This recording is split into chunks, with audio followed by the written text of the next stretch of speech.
Hi, this is Amelia. I'm going to be doing lives again, Fridays at 4 in May and June at our YouTube channel, youtube.com/@feministsurvivalproject. I'll be answering questions, singing songs, and talking about Murderbot. I hope you can join us.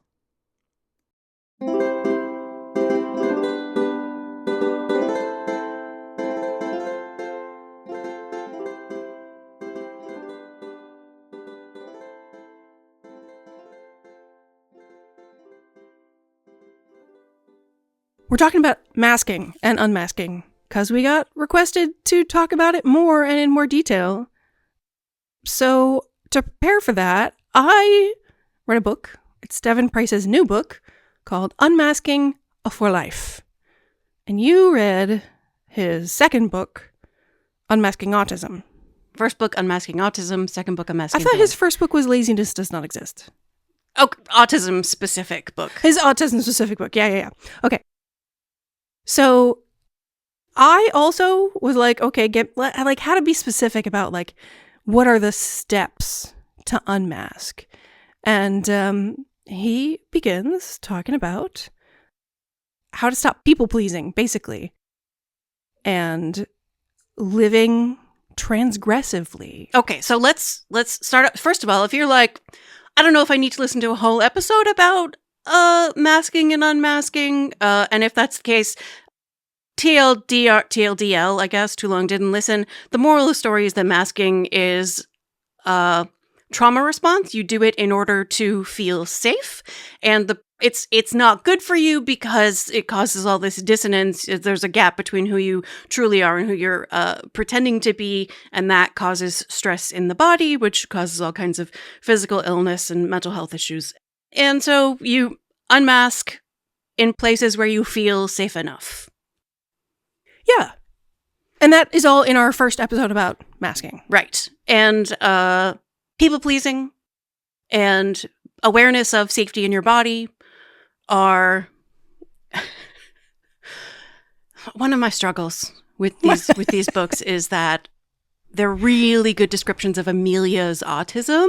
Yeah. And I feel alienated from the autistic community by books like this because even among neurodivergent people, I am in a minority in how autism manifests for me because, as we have said over and over, I am hypersensitive to interoception, which is body sensations.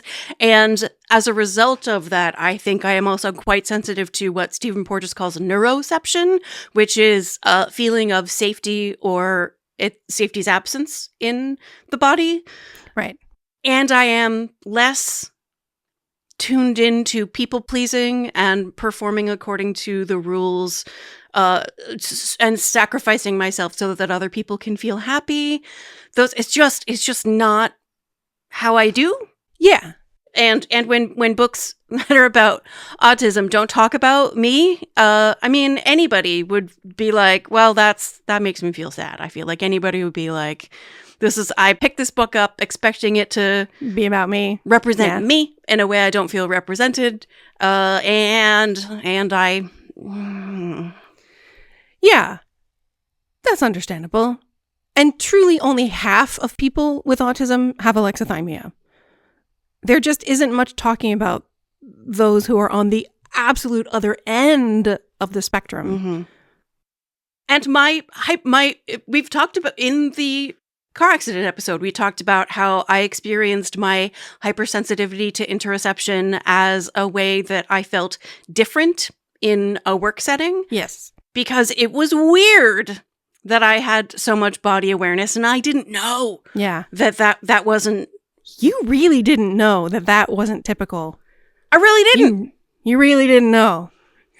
How was I supposed to know? Because nobody ever fucking talks about it. They talk about... I mean, if you're tuned into this kind of conversation, you'll hear people talking about, I couldn't feel my feelings, I couldn't feel my body sensations. You don't hear people talking about, I was so very... like my body would not shut up about how I felt on the inside. And I didn't know that nobody else in the room had that experience. How was I supposed to know? There's no way you could have known. No way I could have known. No. Fortunately, there's me saying it, so anybody else who hears this who has that experience can be like, oh, that's an experience? Yeah. Yeah. Okay, go ahead. Sorry. So he begins with talking about like some actual concrete steps of unmasking. People pleasing and what? Which is to stop people pleasing and to get comfortable with transgression. Transgression, right. Yeah. To get okay with being disliked, with recognizing that people are going to make you want to conform and you're going to have to be like, no. Right. The reason we started masking in the first place was to pretend that we were what everybody was indicating what we needed to be. Yeah. And even to pretend that we want what people are telling us that we're supposed to want. And that's even so far as like we believe it is the thing we want. Even so far as we believe. Because people like me who have a hard time listening to their internal experience were trained, and it is known that alexithymia is partly, at least, learned, socialized, where from a very young age you learn that your feelings are what people tell you they are. Because indeed, from infancy, our feelings are the feelings of the people around us, right? We don't understand that there's a distinction between who we are and who other people are. We have less of a sense of like self that stops at the skin. Mm-hmm. Does that make sense? Yes. Right? So like other people telling us what we need and how we feel is our primary way of understanding our own existence. So as we come into like growing up and our brains kind of turning into actual human person identity brains, it's a transition to have to decide, like the terrible twos when you learn the word no.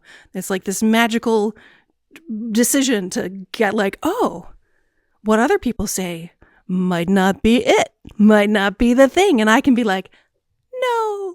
And, decide that the thing that I have in mind is the thing that the way things should be. So you have always had that like internal voice that says, nope, what those people are saying is not true. Here's what I'm feeling. This is the thing that's true, right? Mm-hmm. And I have not. I have always shut down my internal voice and followed along with the thing that people told me. But I have always been comfortable with conflict. And I guess most people are conflict avoidant. Is that accurate? Yeah, I think the one way that I tend to be more like sort of the general population than you is that whereas if you feel confronted with something, if you don't say something about it, right. You regret it later. Whereas if I ever do say something, I regret it. And I never regret it if I don't confront the person. Yeah. Because I only ever feel like I didn't improve anything by having the conflict. All I did was make everybody unhappy. Yeah. I feel like even if I don't win or improve anything, at least somebody else who felt the way I felt saw someone stand up, saw that I did not make the space safe and comfortable for someone who did something wrong. Does that make sense? Yeah, sure. Of course. Yes. And it doesn't matter. But the thing is that he is writing very much about people who are conflict avoidant. And like, you're going to have to face conflict. You're going to have to ask for what you need. And when they tell you no, you're going to have to insist on it. Yeah. Maybe the difference is that because I mask somewhat less, because I do have always had a very strong internal sense of what my own desires and interests and beliefs are. All of my early experience was with like saying what my point of view was and being smacked down for it. Yeah. And I have learned just don't. Whereas all your early experience was not, except for on those instances where it was just where you actually were aware of feeling at odds with the people around you. On those occasions when it was that strong, when you were aware, you can't not say and do something about it. Yeah, that makes sense.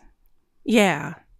Whereas I'm just always aware of it, and it almost never makes a situation better.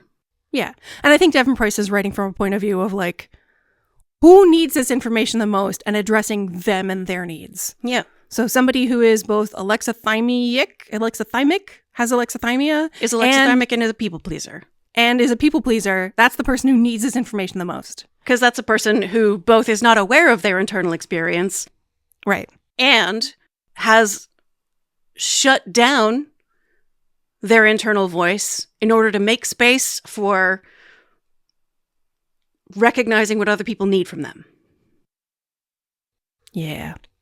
So he talks about doing this in personal relationships and at work.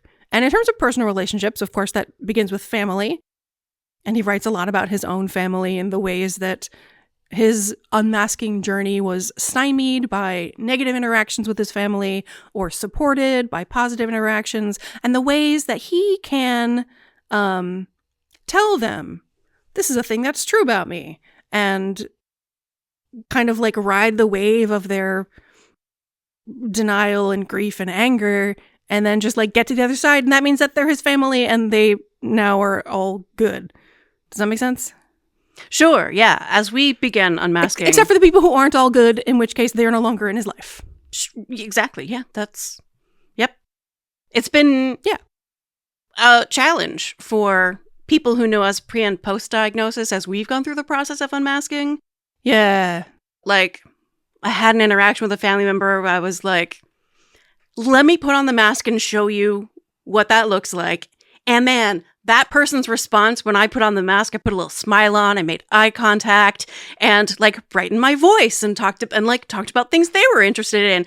And this person responded with like, that's the person that I know. That's the person I want in my life. And then I dropped the mask and I was like, this is who I actually am. If I did that for any extended period of time, I would have to hard sub in the bathtub for half an hour because there's a profound incongruence between who I truly am and who it feels much more pleasant for you to be around. Yes. The reality is that all of me, as opposed to just like the concentrated, highly curated part of me that is my mask, it's less fun for other people.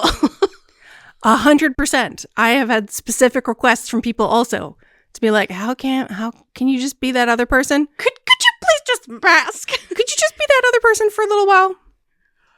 Yeah. Yeah, okay. Sure. Yep. You bet. Yeah. You're so much more autistic now. You're so much more autistic now. You're acting more autistic. Yeah. And Devon Price has had these same kind of interactions. Just says, this is just who I am. And if they don't like it, like it's that person is either in or out of your life. Yeah. So like these consequences of like losing people who are just not okay with your actual self, that's going to be one of the consequences. So he talks about how to find your people instead. So this is a thing where he goes further than other unmasking, I think, conversations, is he talks about, so where do you find community when you're a weird ass person?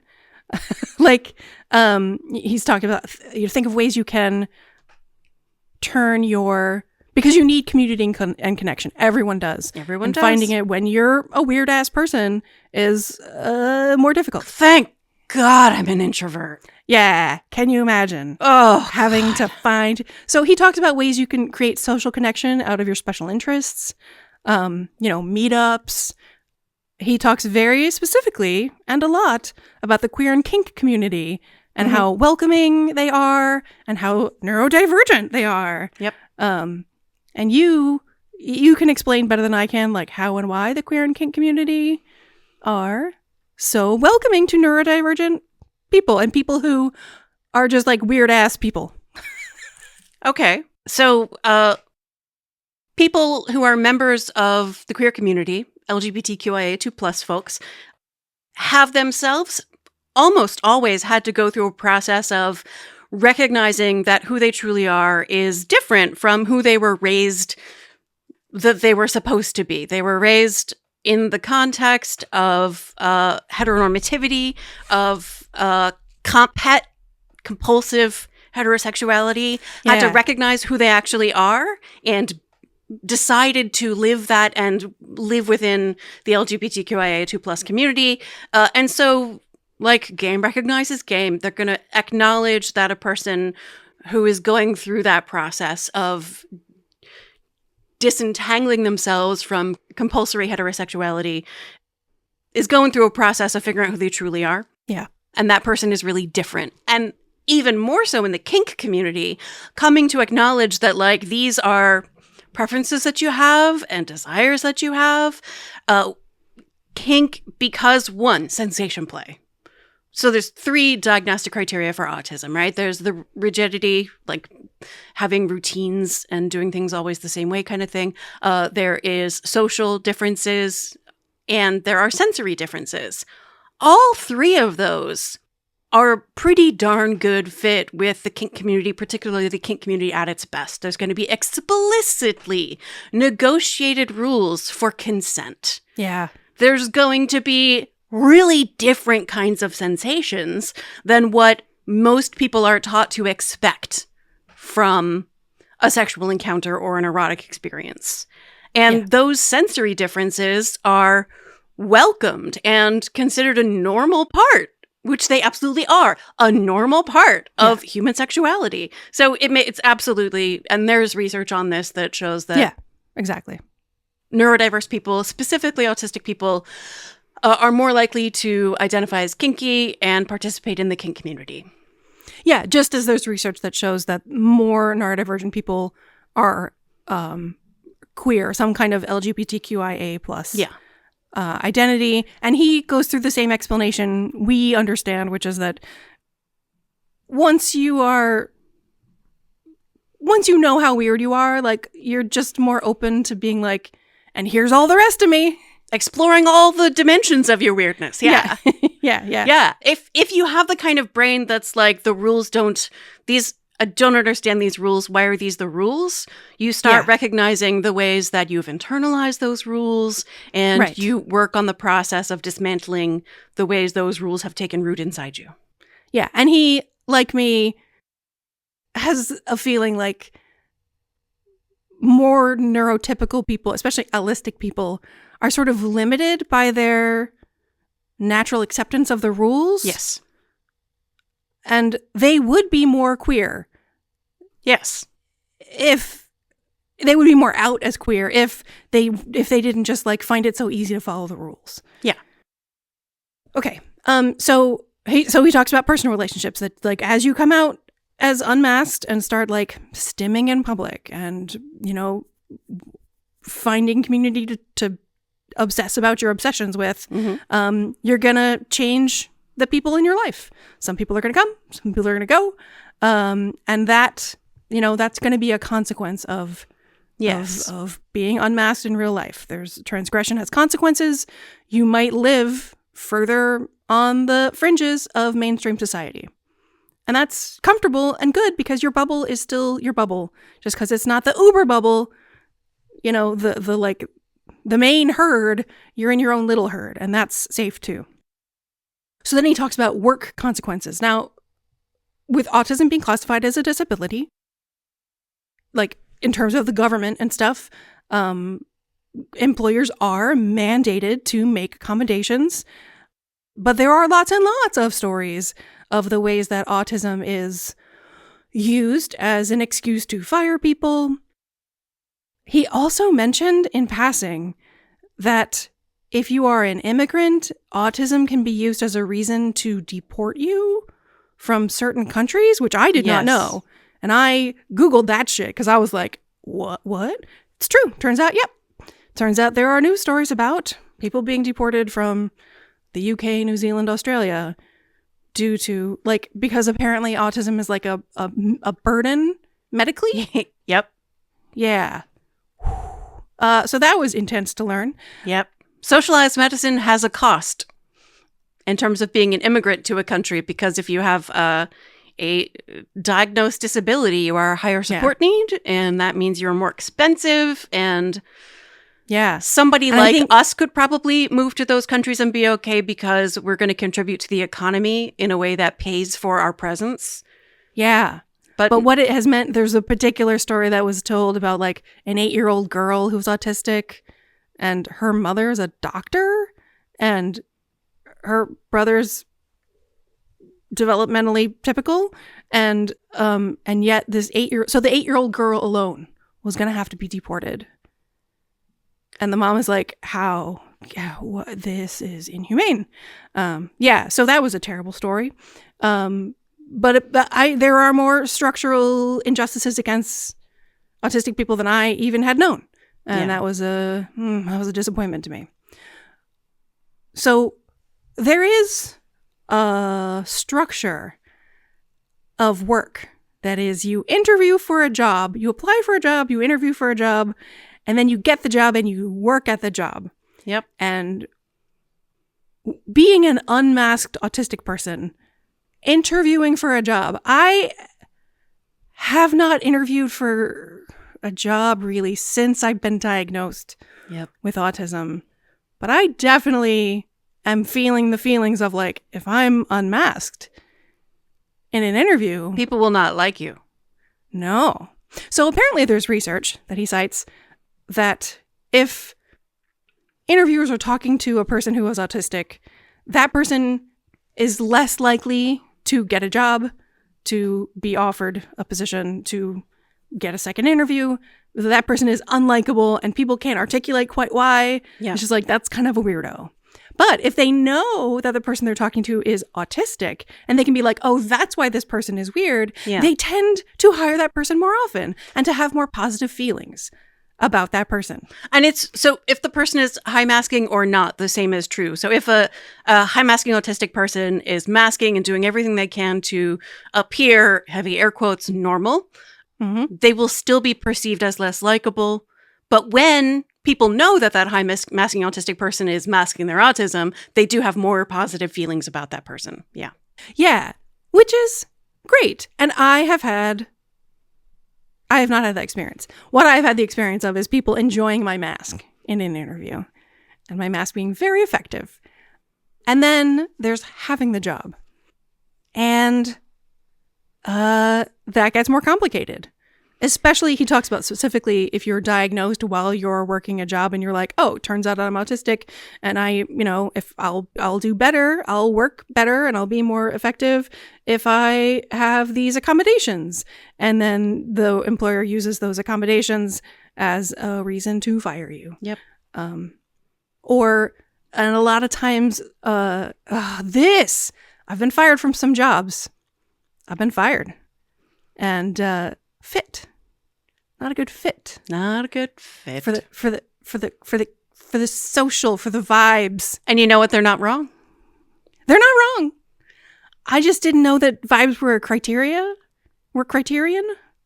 for a job. I didn't know that,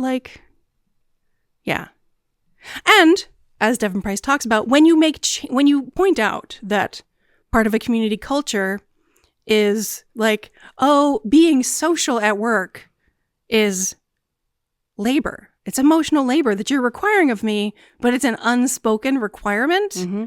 You need me to be friendly in certain specific ways. So you're asking, that's another job responsibility that needs to be put in a job description. Yeah. Not, but people take it for granted, especially in America. Because they don't know that that's a thing that's labor. Doing, yeah. Except that if you, Devon Price points out, be like, hey, all this social expectation is additional labor, and can we make it optional? Can we not evaluate people's performance based on vibes, but on actual whatever? Yeah. That there are a lot of people who also don't want to do the social thing at work. They have social lives elsewhere, and they don't want to have that pressure of having to be friendly with their coworkers. Yeah. For no reason, right? These people that they have nothing in common with, that all they do is work in the same building and they just want to go do their job and get out. Yeah. People of color working in predominantly white institutions. Yeah. It would be great if for a lot of people more than just autistic people. Yeah. So as is the case with all kinds of universal design, when you make the world more accessible and you dispel things that we thought were kind of unwritten rules, everyone benefits, right? You put a ramp up to the door, everybody can access that door. you know? Yep. So he also talks about like when he interviewed for jobs, he would wear like a purple jacket and have his hair dyed bright orange. And people were like, you're not going to get a job if you go like that. And he's like, yeah, I didn't get any of those jobs, but I went as myself. And that meant that I didn't have to go work at a place where I couldn't be who I was. Mm-hmm. And I remember the academic job I got straight out of doctoral school. I interviewed in a literal Brooks Brothers suit, like just as normie as possible, like just as holistic looking as I could possibly be. Yeah. My hair was brown. I was wearing a structured, tailored thing. And then as I worked there, I gradually wore less and less makeup and wore less and less structured clothes. And my hair turned less and less natural colors. I got more and more tattoos. And it wasn't a problem because it was a kind of academia in the arts that like, okay, yeah, that's fine. I was at a job where it didn't actually turn out that it mattered, but I could have been at a job where people objected. And you have no way of knowing that if you had shown up at the interview looking that way, they would have hired you. They just accepted it from you because you gradually revealed yourself. Yes. At the same time that you were revealing that you were good at your job. Exactly. I did the same thing. I interviewed in a khaki cotton tailored suit and a pink and white window pane check shirt from Brooks Brothers. It's so funny that we both remember exactly the outfit we were wearing. Well, it's an important part of the mask. Yeah. My hair was brown and shoulder length. And in 2012, so I had a jobby job. I had a PhD. Then I got married and bought a house, and I had like checked all the boxes of adulthood, and I bleached my hair and started dyeing it blue, purple, fashion colors. Not least because so I had been wearing like heels and pencil skirts and literal cashmere and pearls to my job, and makeup for sure during the school year. And I went to a meeting with somebody who was not in student affairs, and I was wearing a literal fishtail pencil skirt and 3.5-inch heels and literal cashmere and pearls, and my name tag that I had my name tag made to say Emily Nagoski, PhD. Mm-hmm. And so we're having a conversation where someone else is asking for a favor from this person, and I'm there to back them up in their request for this favor. And it's about alcohol consumption on campus, and this person who we're asking the favor of, the other person is asking for this favor. The person says, well, other people have been trying these kinds of things. What makes you think you're going to make any difference? And what makes you think it's going to be different this time? And I said, well, I'm here. Mm-hmm. And she said, well, that's very arrogant of you. And I started backpedaling and was like, this is exactly the job that I've been training for since I myself was an undergrad. Starting in 1995, I have been doing this work. And like, I already have data that suggests we're trending in a good direction. And I saw her eyes, bloop, flick down to my name tag. Uh-huh. And I watched her realize I wasn't a student. Oh. Yeah. Which is why I had my name tag made with Emily Nagoski, PhD, is because I know that I looked young. Look young, yeah. And she then began backpedaling, and I was like, as of this meeting, I realize there's literally nothing I can do that's going to cause people to take me seriously as a professional. Yeah. Other than have them see that I'm effective at my job, and I stopped dressing up. And like, there were days when I would wear 3.5-inch heels and a blazer jacket and a button-down Brooks Brothers dress shirt, but also jeans. Yeah. And my boss was informed that I was dressing inappropriately. And she, to her credit, was on my side, and she's like, she's not dressing for you, she is dressing for the students. She's dressing in a way that is connected to the students. That's like, a good boss. Yeah, really good boss. And also, like, it just reinforced for me that, like, unless I masked perfectly, and there's no such thing as masking perfectly, they were going to see through it, and they were going to dislike me. And that's and not taking me seriously. And that was real. I also had people talk about the way I dress. When I was a teacher, I wore jeans, and it was fine to wear jeans. A lot of people wore jeans, but apparently I wasn't wearing the right kind of jeans. Like, yeah.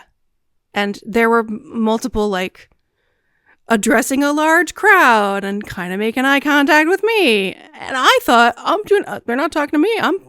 I dress fine. And then, like, they would kind of list the things that were okay versus not okay. And they were talking about, like, definitely the stuff I was wearing. And I was like, really? I guess it matters. Yeah, that's the thing is, I guess it matters. I guess it matters. My therapist was talking about attending a talk by someone and having her judgment of that person shaped by the lack of professionalism in the speaker's clothes. And I was like, that's a you problem. Yeah. I feel like you're the one who should have to change. Yeah. Because truly, what is the relationship between the ability to dress like a person who and the ability to be a person who? Yeah. It's also classist and racist. It's a white supremacist ideal. Professionalism is an holistic, white supremacist, patriarchal ideal that is completely arbitrary. What we label as professional has nothing to do with work, right? And we can tell that it's arbitrary because of how rapidly it has changed over the last 100 years. Yes. Yeah, exactly. Yeah. There's clear evidence for it. And I struggle. Yeah. And I have struggled in my life. So the idea, though, that you're going to unmask at your job and discover this is not a good fit. They can't tolerate me. I feel bad here. They refuse to make accommodations, or you get fired and there's not enough, you can't afford to sue them for wrongful termination, or whatever the consequences are. The consequences mean that you might have to learn to live differently than the, standard American stereotype. Yep. So, Devon Price talks about different ways, transgressive ways of living in the world. He acknowledges that people who are neurodivergent are less likely to work full-time, are more likely to live in poverty, have less access to disability benefits, because the disability benefits are literally designed to keep people out of the system. Yeah. Provides resources. These are the people you go to. This is the number you call to get help. Go to your local library. Librarians can help you, with the forms and the whatever. Yeah. So he talks about ways to live kind of outside the mainstream, like tiny homes and van life, and also different like relational ways of living in the world. Multi-generational families living together. He talks about autistic people who require support and cannot live alone, being kind of at the mercy of a family who may or may not support them. Mm-hmm. This is a thing I had never thought about, being autistic and having to live potentially in an abusive home, and like just how to tolerate abuse until you can get out. He talks about that and gives you some resources for that, which is like a little eye-opening for me. But he also talks about ways of living in the world that are not just like you and your spouse and your kids. Like it could be, he talks about polyamory and different structures of romantic relationships, and, just some like unlabelable specific examples of like how people live together and support each other that in ways that may be semi-romantic or non-romantic or sexual but not romantic, or romantic but not sexual. And it's just like, open your mind to all the ways of being. You don't have to do this just one way, which is great. And then he continues to talk about ways that, like, it might not feel safe to live outside what the mainstream tells you that you should live. It might not feel safe. But you got to ask your body, is that feeling real? Am I unsafe, or do I just feel unsafe? Yeah. Yeah. So, and as a result, you would end up living a life that doesn't look like any of the lives you see on TV. Yeah. You started masking because you were unsafe and you need to protect yourself. So as you unmask and create life structures that are fit for who you truly are, yeah, you're going to feel unsafe because you were masking because your mask was there to keep you safe. Yeah. You unmask, you're going to feel vulnerable until you settle into the realization that you can live this different way and also be safe enough. Yeah. So really the unmasking for life thing is kind of like how our book is a book about stress, in that the very beginning is like, here's how you deal with the actual stress in your body. Yeah. And then the rest is like how to deal with the consequences. Yes. Of yeah, living without a mask. Yeah. Like here are our resources. Here's the big picture of what that's going to look like.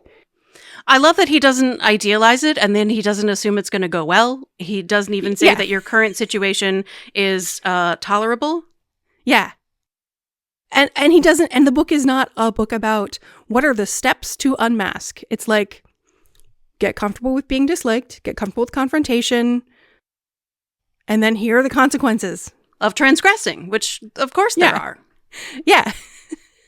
So it's not like but how do I unmask? It's like you gradually peel away layers of falseness, and you let yourself, you kind of let your freak flag fly. Yeah. And you just do it. And like, yeah, you're afraid somebody's going to not like you. And yeah, that's going to happen. And that's for the best, because you don't need that person in your life.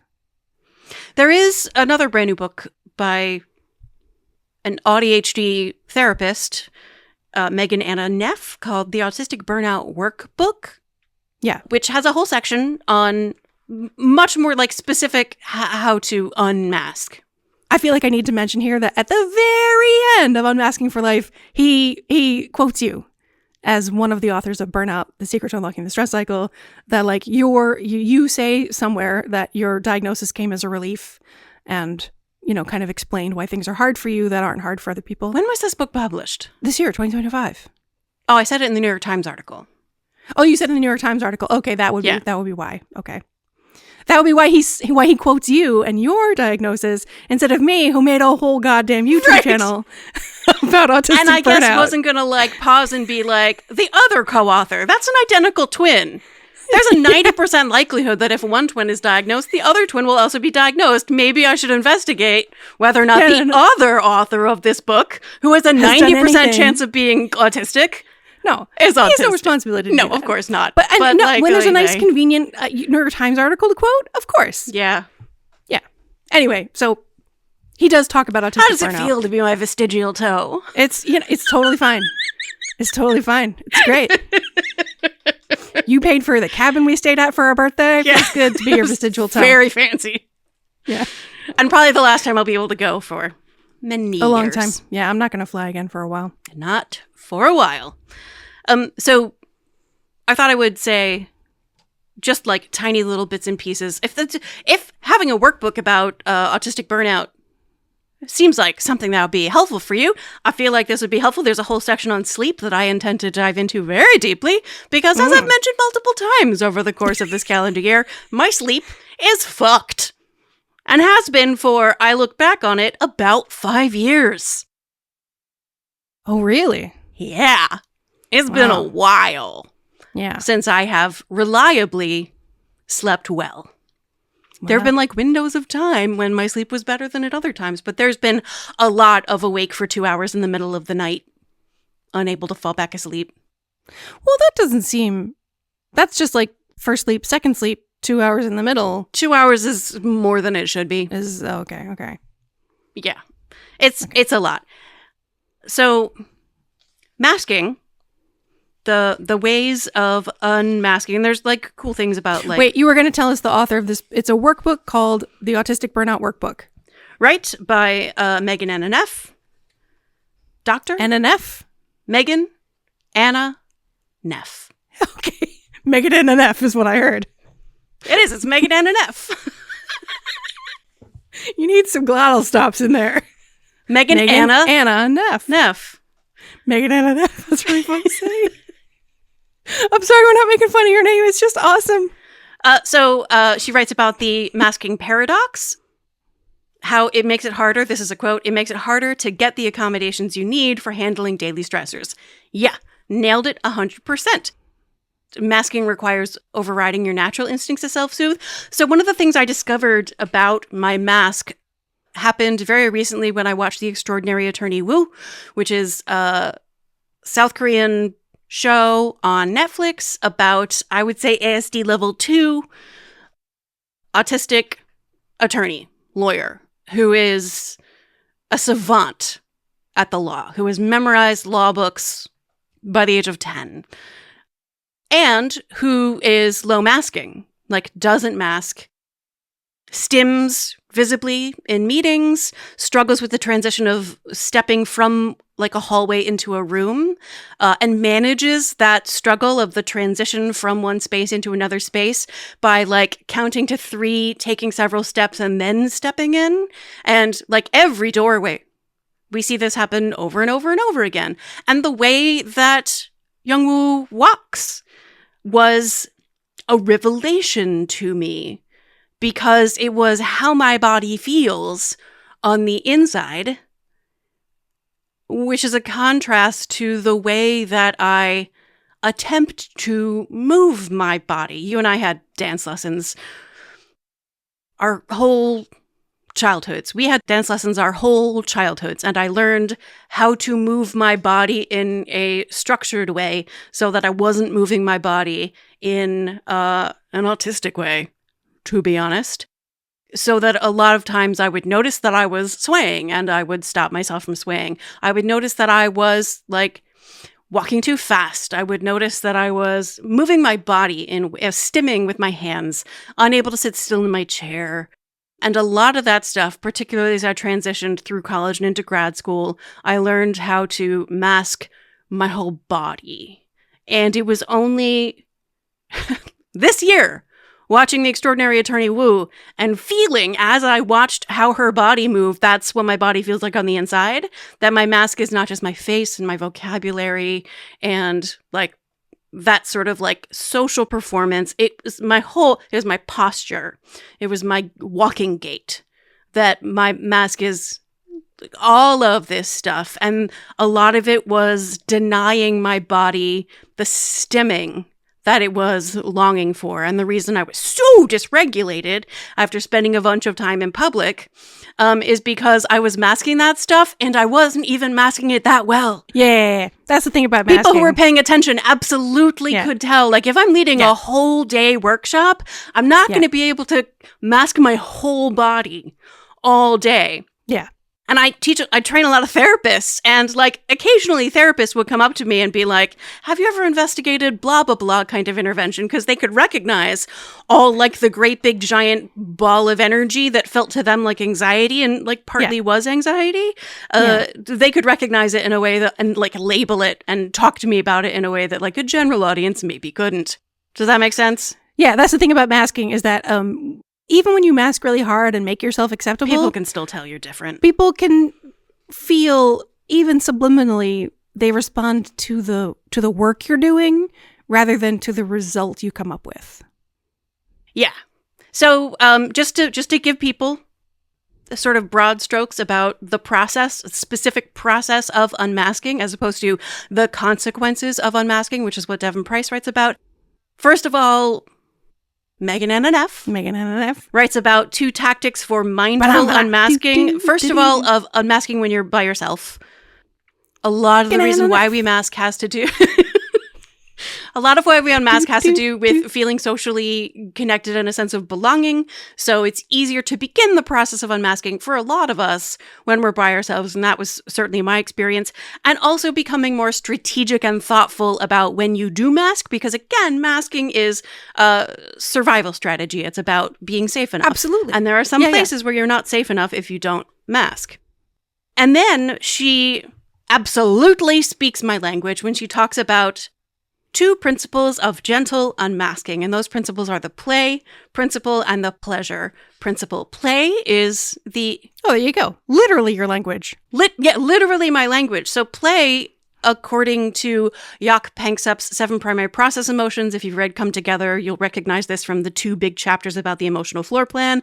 Play is the universal mammalian motivational system of friendship. So play is any behavior you engage in for its own sake because everybody involved just likes it. It's fun. And you can stop at any point and there's no consequences to anything that happens in a state of play. I suck at play. I have always sucked at play. And so this has been a challenge for me for a whole bunch of years. But I really appreciate that she's like, this is the state you get to, where there's no consequences, where it's just exploring with curiosity to see what feels fun. And the pleasure principle is similar, where it's just what feels good. There's a section heading that makes me feel personally called out, which is stunted play leads to stunted identity formation. Ooh. Megan and Neff, how dare you? Yeah, Megan and Neff, but do. Megan and Neff, do. I will just read this one very short 2-sentence paragraph. Many of us develop what I call play shame. Feeling ashamed of how we play. Okay, I'm going to say something right here. Before you say anything else, I'm just going to say, when you and Rich started going to Disney World, I was a little like, how dare you? Yeah? How dare you fun? How dare you silly? Yeah. Yeah. How frivolous. What a waste of time and money. Yeah, and also how do you just go and do fun things? How do you just go and do childish things? Yeah. Play shame. Aren't you ashamed of the childish? Because I was ashamed of the childish when I was a child. Yeah. Stunted play leads to stunted identity formation. Did you know? Fuck you, Megan and Neff. Here's the second sentence. Since play and self are so interconnected, this shame affects your ability to flourish and find your true self.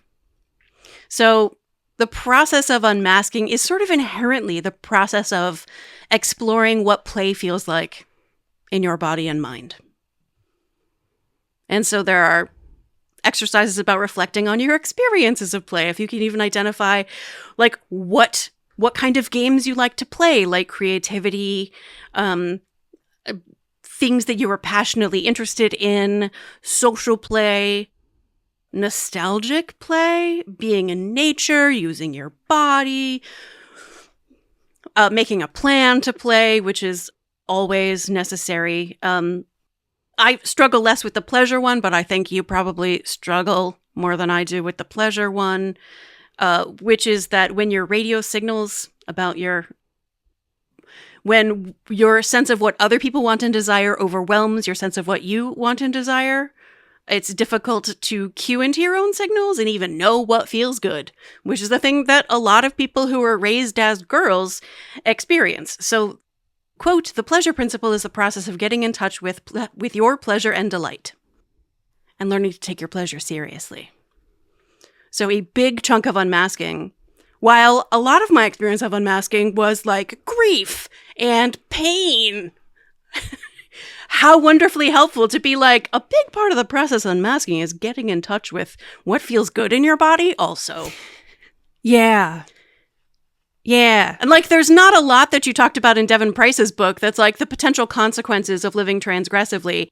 A lot of the potential consequences are unwanted consequences, painful consequences, the suffering from which you've been protecting yourself all this time with your mask. You are trading the suffering the mask causes for the suffering that unmasking causes.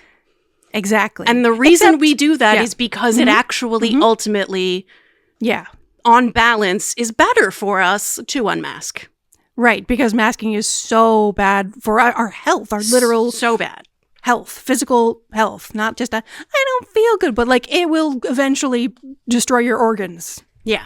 So there's a masking pro-cons table, which is incredibly helpful. So when you do motivational interviewing, which is the thing I did a lot in my job, you ask what are some of the good things about X? And what are some of the not so good things about X? Because there's always not so good things. And then you say, here's what makes it a double pro-con list. It is, what are some of the good things about not X? Yeah. And what are some of the not so good things about not X? That way you are fully exploring the cost-benefit ratio of all of the things. This is also a worksheet in chapter 2 of Burnout, right? It's in chapter 2. Yeah. Good things, not so good things. Yes. About it. Good things about not this, and not so good things about not this. And then there's a worksheet for a thing that I've been working on with our COVID provider about strategies for managing times when you have to mask. Like bringing in your whole self, having a sense of agency about it. It's not being forced on you. You're making a deliberate choice to do this. Yeah. And you are in control of when the mask goes on and when you take the mask off. Yes. And you have a plan in place for minimizing the damage to you're doing to yourself while you mask and for caring for yourself when you take the mask off. Yeah, this is a major change that I've made in my life, that I now am much more conscious of the mask. Like, I was always aware of the show. Yes, I mean, I've called it the show. But it was much more reflexive. And as I have practiced, what's it like when I don't mask? Like, who even am I under the mask? It's a choice now, and that feels better because I'm like, I'm choosing the mask right now. And when you do it with agency as opposed to out of reflex for survival, it's a different experience. It's still tiring, but it's not that soul grinding, scraping out your insides. I'm going to say out loud a thing that I have not said out loud in public before, which is that since I have gotten better at unmasking and I have made masking more of an autonomous choice, I find it much harder to mask. I find the experience of choosing to put it on, it's like choosing to put on a bra. It's like choosing to put on a corset. It's like choosing to put on some hard pants. It's like, why? Like, I don't want to choose that. I don't want to do it. It's going to hurt. And my livelihood, my, like, sense of purpose and meaning is derived from the show I put on. I'm effective at my job because of how good my mask is. And now I am aware of the cost. Yeah. I have a hard time wanting to do it. Yeah. I am getting well enough now to go back to conducting, and I'm applying for conducting positions and like wondering, can I be a conductor who is autistic? Am I too off-putting for large groups of people? Am I not relatable enough? I really take comfort in that research that shows that masked autistic people are perceived more negatively when they are not known to be autistic, and they are perceived as being weirdos. Our masks are not as convincing as we thought. No. We got away with it because of how charming our weirdness was. Okay, but the research also shows that that is only true for like first impressions. Yeah. And that over the long term, and I've had this experience. You're just autistic and people get tired of it. People get tired of the autism, yeah. And it's no longer, like, long term, it's not as good. People don't like it as much.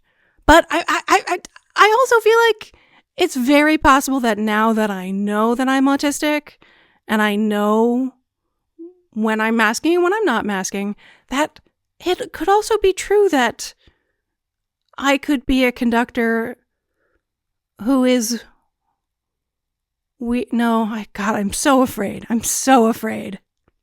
Well, the only way to know is to put yourself in front of a choir and see. I've done that. Oh, yeah, you have done that. I have done that. And it's good in the short term. That's what I know for sure. You know for sure that you can go in and, like, lead a rehearstal. A single rehearsal or a clinic or... Romancing the choir. I call it romancing the choir. People really enjoy that from me. And I've had choirs that I've conducted for many, many years. Many, like 8 or 9 years, the same choir. That's a lot of years. And it goes great, right? It goes fine. But there's definitely... I stay the same as like I stay the same. And the response to it is different over time. Yeah. And that doesn't take into account everything that's part of the job that doesn't happen in front of the choir. That happens in front of like other people, like administrators and parents and whatever else. Right. Yeah. Yeah. I'm so afraid. It is only through I have come to recognize that the reason why I would count a job as starting from the moment I park my car, right, is because like I'm counting the total hours I have to wear the mask, and it is from parking my car to getting back in my car. So the work day is not merely however many hours I am in front of people at the job. It is as soon as I am, like when we give a 2-hour talk, but we have to spend half an hour with people before the talk starts, we're already in the mask. Yeah. It's usually more than half an hour, yeah. Yeah, and it's, ouch. Yeah. So here we are. We have never talked about this before. I think I could still be a sex educator if I continued to mask and just have it be Emily's really wacky. And it would be really nourishing because it is my something larger. But I think the more I unmask, the more aware I am of the cost of masking. And I don't know that I can do it anymore. The more you mask, the more aware... The more I unmask, the more aware I am of the cost of masking. Right. And the less certain I am that it's worth it. And I mean, all the workbooks, everything is like you have to make choices about when and where and how hard you mask. And I have tried giving talks where I don't mask as much.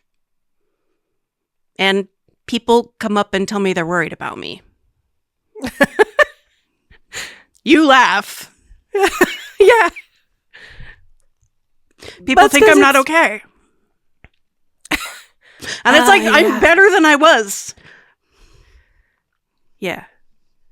So one of the worst situations for an educator like me is for your students to be worried about you while you're trying to teach them. Yeah. And when I don't mask, people are like, what's wrong with Emily? I think I'm autistic is what's wrong with me, if you want to put it that way. Black Lady Sketch Show has this sketch of like what happens when you go into work not wearing makeup. And like everybody's like, God, you look what's terrible. wrong with you? Yeah. Yeah. Are you sick? Should you be here? Yeah. Yeah. It's very funny, but it's also like, yeah. Because the thing is that the mask is, we put so much value on the appearance of health, the appearance of wellness. And that means more to people than, it's blinded them to the act. Okay, I'm not going to say blinded because people, yeah. It has inured them to the reality of what wellness can look like. And they think that there's only one way that wellness can look. And that's just not true. And I think, okay, here is when you unmask in public and you Me as the vestigial toe, I don't matter. But you, as the famous one who gets quoted in the New York Times, especially have an opportunity to be a role model, to be a person who is unmasked in public, and like, not that you have a responsibility or a duty to do that. It's not what I'm here for. Is it? Is that? You could. You could. If I do that, I can't teach about sex. I have to be teaching about autism. Because the only context where me unmasked is an educational experience is when the topic is my mask. Yeah, that might be. Like, I can't be talking about, I can't just be teaching about, like, anorgasmia, which is one of my very favorite things to talk about. And if I'm not wearing my mask, people are worried about me and whether or not I'm okay, instead of listening to the science and the strategies and the, So here's a more detailed explanation of why that's the case. My job as a sex educator, I deliver a lot of information, and that's very important. But people have told me for 20 years that far more important than the information I deliver is the normalizing way that I deliver it. I can say these words and talk about these things truly without having a negative internal experience myself. It feels very normal and like, look, it's okay to talk about these things. It's normalizing. You help to make it normal. You help people to feel normal. I found out that I'm normal when I listen to you talk. And if the way I'm presenting is not atypical, normal, people will be worried about me, which means they're worried about themselves, which means they're worried and they're not learning that they're normal. They're just thinking about whether or not I'm normal or if I'm sick. That's a good point. But over time, maybe in a few generations, the idea of normal and healthy will be expanded to include... No, I absolutely believe that it will. Yeah. And the only way that'll happen is if people are doing it. And someone who enters the profession out as autistic and comparatively unmasked. Yeah. And like their whole brand is built on their autistic presence. Yeah. Like that's so much better. Well, there's good news. Devon Price quotes you as being relieved to be autistic.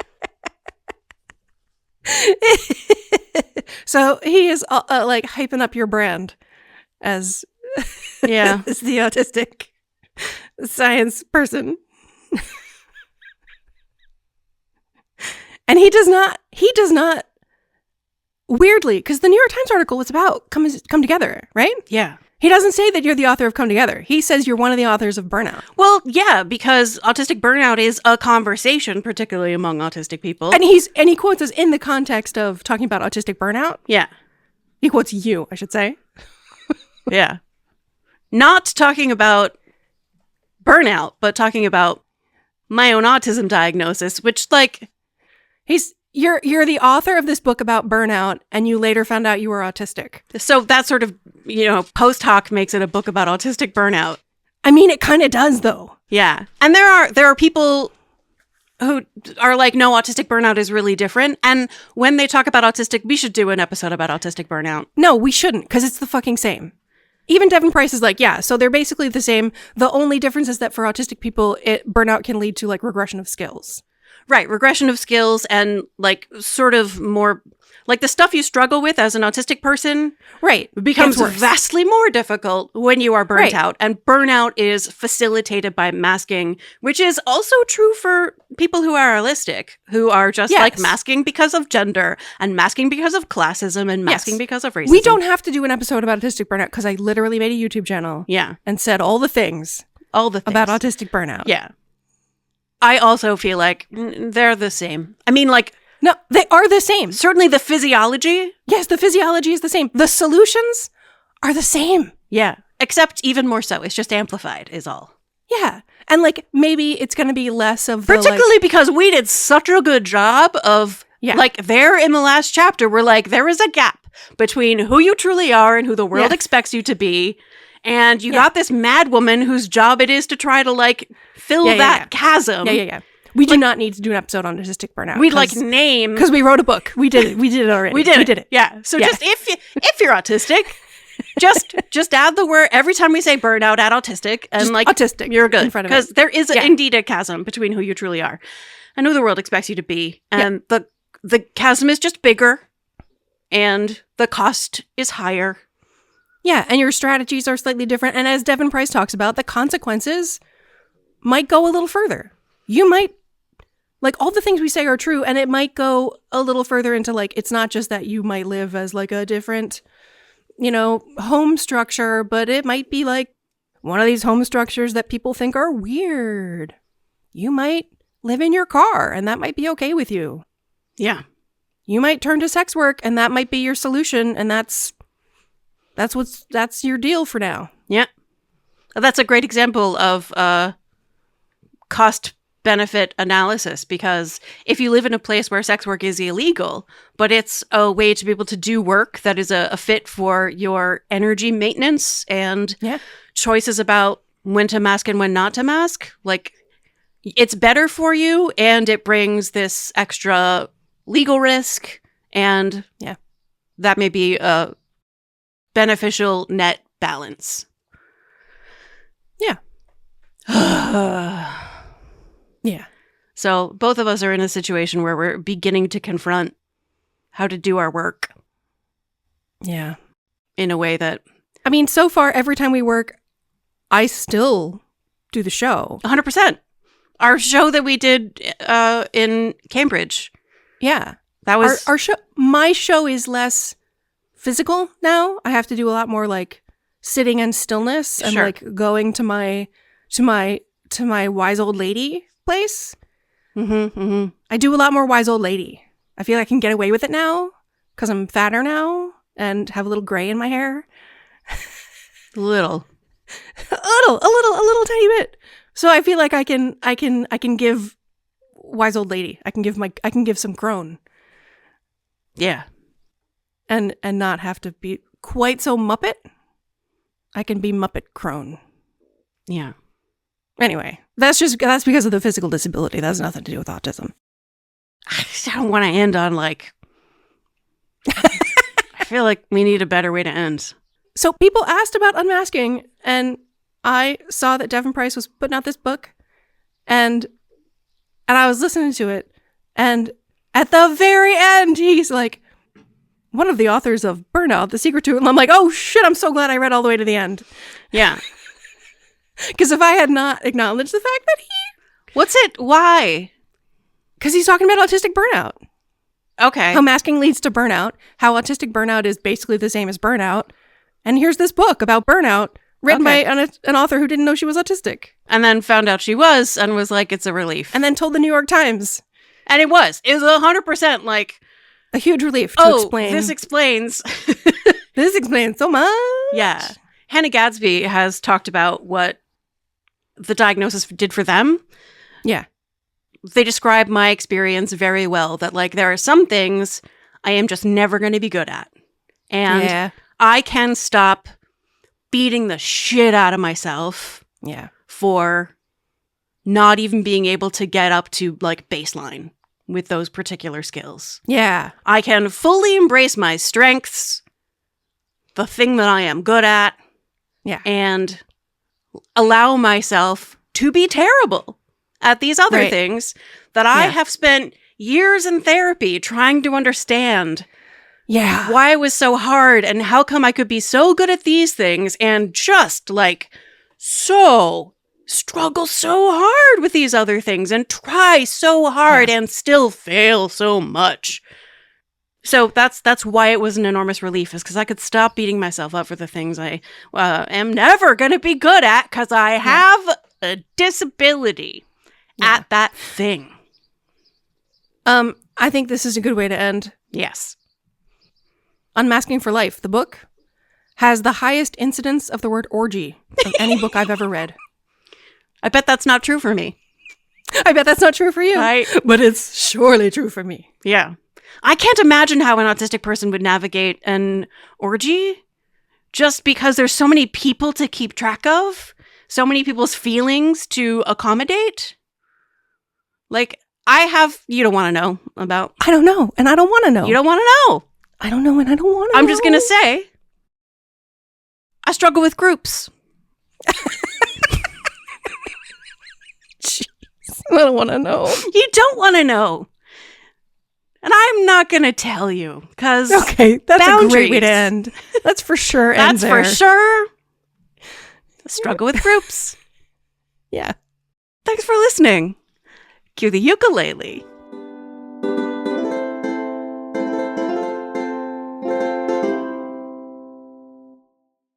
He does talk about autistic How does it burnout. feel to be my vestigial toe? It's it's totally fine. It's totally fine. It's great.